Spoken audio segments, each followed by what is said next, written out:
ప్రార్థనలు, ఆరాధనలు దేవుని చూస్తాడు. ఆయన హృదయం సంతోషం.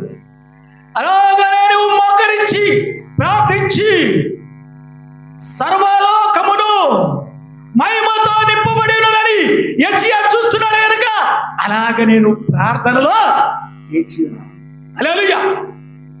కళ్ళు మూసుకో. ప్రార్థన. ప్రేమ, నమ్మకం, కనికరం గల తండ్రి, పరిశుద్ధుడైన తండ్రి, ఇక్కడ ఎట్టి సమస్యతో వచ్చినప్పటికీ, ఎటువంటి బాధతో వచ్చినప్పటికీ, ఎటువంటి ఆదరణతో వచ్చినప్పటికీ ఇక్కడ కూర్చొని ప్రార్థన వింటున్న ప్రతి బిడ్డకు వారి వేదన తొలగిపోను గాక, వారి సమస్య తొలగిపోను గాక. ప్రతి విధమైన అంధకారము, ప్రతి విధమైన దుష్టత్వము, కుటుంబంలో ఉన్న ప్రతి సమస్య యేసు నామములో తొలగిపోను గాక. ఆమేన్.